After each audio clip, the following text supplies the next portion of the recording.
로마 교회는 바울이 개척한 교회도 아니고 또 바울과 이 로마서를 쓰기 전에 직접적으로 만나본 적도 없는 교회입니다. 어, 그래서 이제 그 로마서를 볼 때는 먼저 생각해야 되는 것은 이 로마서를 로마 교회에 복음을 전하게 된 계기가 무엇인가? 그러니까 로마 교회가 복음을 알게 된 계기가 무엇인가 하는 부분을 좀 알 필요가 있습니다. 사도행전 2장 10절에 보면 이런 말씀이 있습니다. 부르기아와 밤빌리아, 애굽과 및 구레네에 가까운 리비아 여러 지방에 사는 사람들과 로마로부터 온 나그네 곧 유대인과 유대교에 들어온 사람들과 이렇게 됐거든요. 그러니까 사도행전에 보면은 그러니까 뭐 성경 어디에도 로마에 복음을 전했다 이런 말은 안 나와요. 근데 하나 추정해 볼 수 있는 거는 사도행전 2장은 어떤 그 장입니까? 바로 오순절 성령 강림 사건을 경험했던 그 내용이 나온 게 사도행전 2장이죠.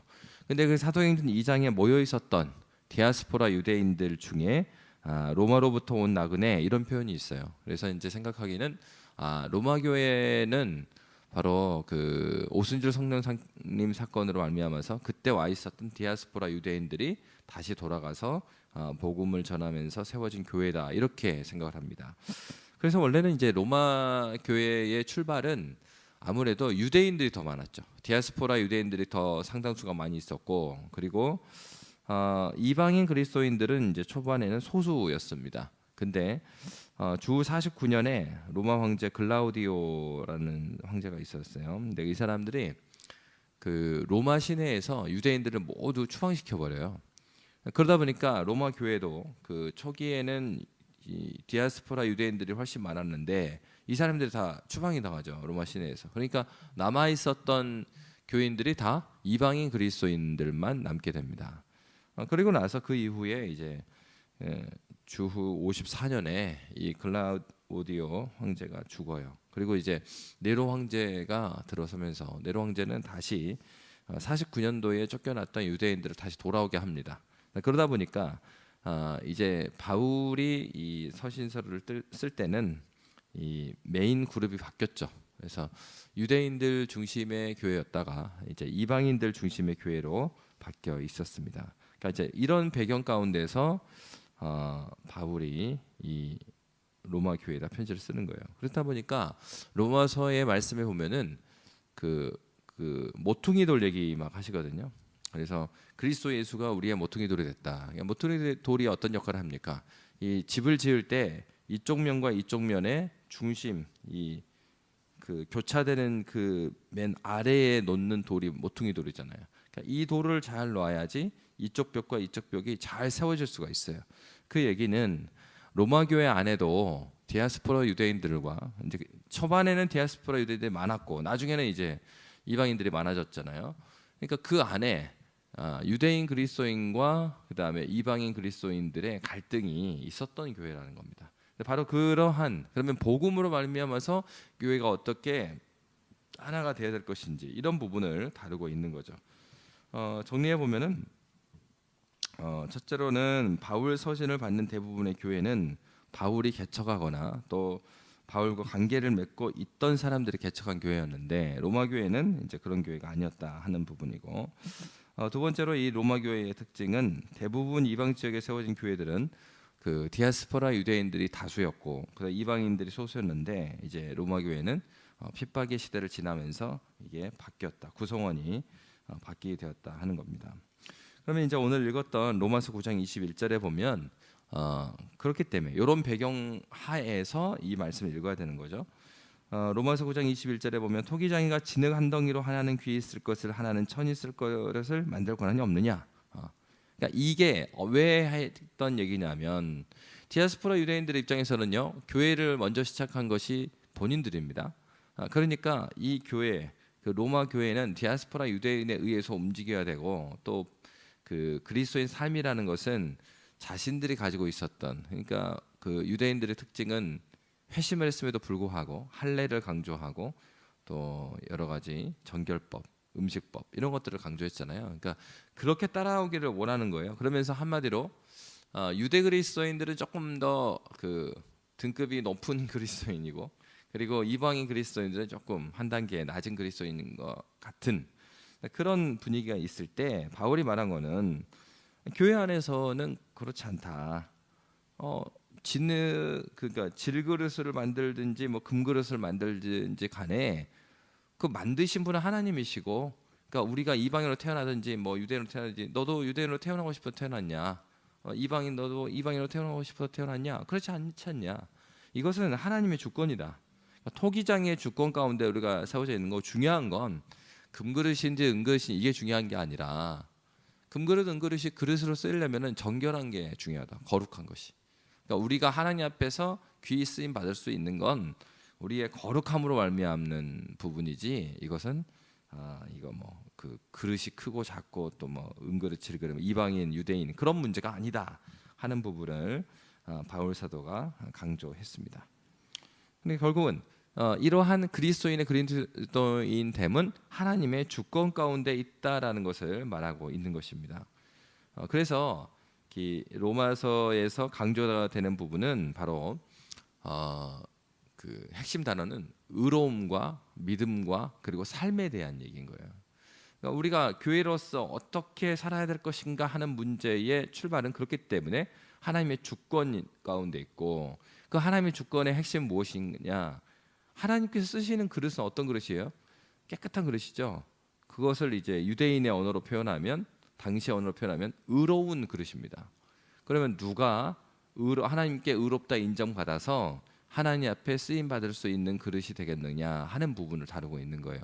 그러니까 너희가 그러면 하나님의 백성이 된 것은 바로 의롭게 여김을 받은 것인데, 그것은 너희로 말미암은 것이 아니라 믿음으로 말미암는 것이다. 행위에서 난 것이 아니다. 너희의 어떠한 뭐 할례법이라든지 음식 절경법이라든지 이런 것들로 해서 너희가 의롭다 여김 받은 게 아니라 그리스도의 복음에 의해서 너희가 의롭다함을 받았다. 이 내용이 로마서 1장부터 11장까지의 내용입니다. 그리고 이제 로마서 이제 12장에 오면 바로 믿음으로 말미암는 의로움. 뭘 믿어야 돼요? 그리스도 예수의 죽으심과 다시 사심. 그러니까 그리스도 예수께서 우리를 위해서 대신 죽으시고 다시 사셨다. 그래서 우리는 전적으로 그리스도께서 이루신 의로움에 의탁해서 하나님 앞에서 의롭다 여김을 받는 것이다. 그러면 그러한 사람들 어떻게 살 것인가? 그러니까 의로움, 믿음으로 말미암아 의로워졌죠. 그럼 그들의 삶은 어떻게 살 것인가? 그래서 로마서 12장부터는 바로 그리스도의 삶을 어떻게 살아야 될 것인가. 그래서 로마서 12장 1, 2절 말씀에 어떤 얘기를 하고 있습니까? 우리가 하나님께 드려야 될 합당한 예배가 뭐냐? 너희 몸을 하나님께서 받으시는 산 제물로 드려라. 이것이 너희가 하나님께 드려야 될 마땅한 예배다. 이제 한글 성경에는 마땅한 예배다 이렇게 되어 있는데, 이거 이제 원어대로 하면 합당한 예배다, 합리적인 예배다. 그러니까 너희가 마땅히 합리적으로 합당하게 하나님께 드리는 예배는 너희가 믿는다 말로만 하거나 아니면 종교적 의식만 행하는 그런 것이 아니라 너희의 삶에 있어서 하나님의 그리스도의 의로우심을 드러내며 살아가는 것, 그것이 신자의 삶이다라는 것을 이제 로마서 12장부터 쭉 기록하고 있습니다. 그래서 로마서 같은 경우는 의로움, 그리스도로 말미암는 의가 뭐냐? 그럼 그것을 받아들이는 믿음이라는 것이 무엇이고, 그리고 그로 말미암아서 형성된 교회는 어떠한 삶을 살아야 될 것인가 하는 내용들을 다루고 있습니다. 그래서 이제 하나하나 조금 이제 몇 가지를 살펴보면, 그렇기 때문에 첫 번째로는 아까 읽었던 로마서 9장에 나온 것처럼 귀 있을 것과 천 있을 그릇의 결정은 토기장의 결정이다 하는 부분이 첫 번째 부분이고요. 또 하나가 나오는 건 뭐냐면 하나님과의 관계에 있어서 이 유대인과 이방인들의 관계에서 문제가 되었던 것 중에 하나는 바로 유대인들의 선민 사상이었어요. 그래서 그들이 먼저 복음을 받은 거 맞아요. 그런데 그들은 여전히 어떤 생각에서 벗어나지 못하고 있냐면 유대인들이 가지고 있었던 그 선민 사상. 그러니까 하나님께서는 누구를 위해서 오신 거예요? 우리 민족을 위해 오셨다. 민족, 그래, 유대인을 위해서 오셨어요. 근데 유대인만을 위해서 오신 게 아니죠. 그러니까 유대인에게 오셨습니다. 그리고 유대인뿐만 아니라 모든 열방이 하나님의 자녀가 되기를 원한다. 이것이 이제 하나님 아버지의 마음인데, 이제 그 유대인들은요, 하나님, 복의 근원 되신 하나님을 자신들만이 독점하기를 원했습니다. 바로 이제 그런 부분을 로마서에서 다루고 있는 거예요. 그리고 이제 로마서 11장에 보면은 소위 구약에서는 유대인이 하나님의 백성이었다가 신약에서는 이방인이 하나님의 백성이 되었다, 이렇게 생각하는 그런 내용들이 나와요. 그래서 로마서 11장에 돌 감람나무, 그다음에 참 감람나무 비유가 나옵니다. 그래서 유대인 중에 일부가 가지가 되고 또 잘렸어요. 그러고 나서 이방인들을 또 다시 접붙임을 했다. 그래서 마치 이 세대주의적 종말론자들, 그리고 세대주의적 구원론을 가진 사람들이 그렇게 말하죠. 구약에서는 구원받는 방법이 이런 방법이었고, 요 시대는 이런 방법이고, 이 시대는 이런 방법이다. 더 나가면 이제 이단으로 나가는 건데, 이제 그런 식으로 복음을 이해한 거예요. 그러니까 구약 시대에는 하나님이 유대인을 부른 거고, 또 신약에서는 이제 이방인들을 불렀다, 이런 식으로. 그런데 이제 여러분 사도행전에서 보면 복음은 그렇게 된 게 아니고, 사도 바울마저도 어느 도시에 가면은 먼저 어디에 찾아가요? 유대인의 회당에 찾아갔습니다. 유대인 회당에 찾아가서 그들에게 먼저 복음을 전했어요. 왜 그랬을까요? 하나님께서 그들을 먼저 부르셨으니까? 아니에요.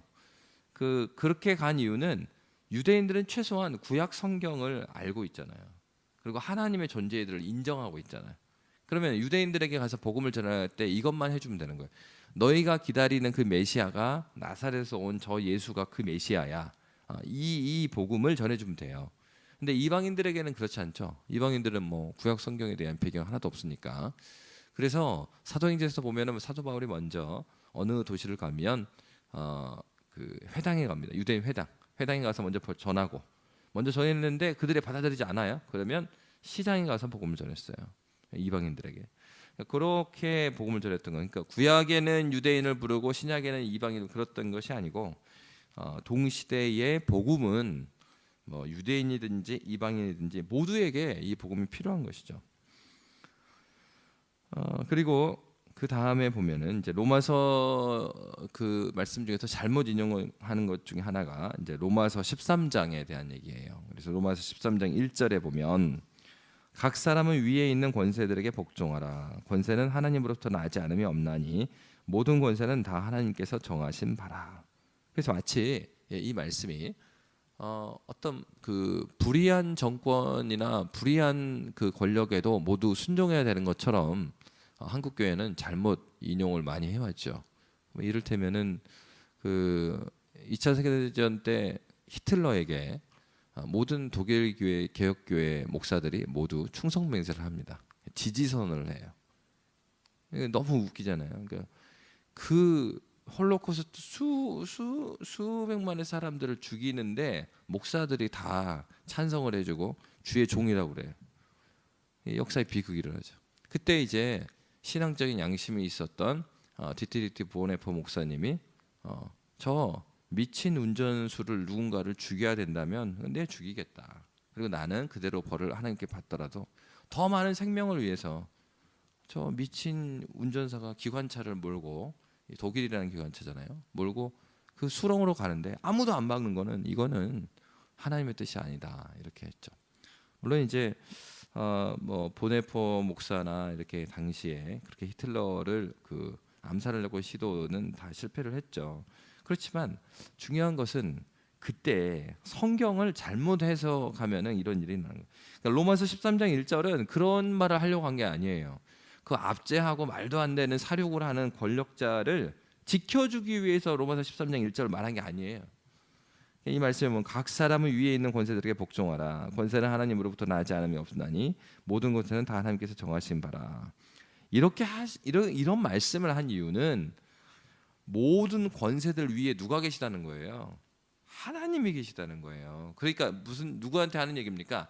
이 권세자들한테 하는 겁니다. 야, 너네 권세 있잖아. 네가 가지고 있는 권력, 정치적인 권력이 됐든 문화적인 권력이 됐든 뭐 언론이 됐든 사법적인 권력이 됐든 그거 너희들도 지금 하나님 거 잠깐 맡겨둔 거야. 그거를 위해서 말씀하고 있는 거예요. 그러니까 이 말씀들을 받을 때는 어떻게 받아들이겠습니까? 자기가 권력에 위치해 사람들은 이것은 내 것이 아니고 하나님의 것이니 바르게 권력을 행사해야 되겠구나, 이제 이런 생각을 해야 되는 것이고, 또 그 권세 아래에 있는 자들은 함부로 그러니까 아까 말했던 히틀러 같은 경우에는 거의 복종할 필요가 없죠. 불의한 권력에 복종하라고 한 적은 없어요, 성경에. 그러니까는 그런데 이제 그렇다고 해서 모든 권력이 완벽하진 않죠. 모든 권세자들이 완벽하지 않고 실수가 있을 수 있고, 근데 그런 부분에 있어서는 복종하는 거죠.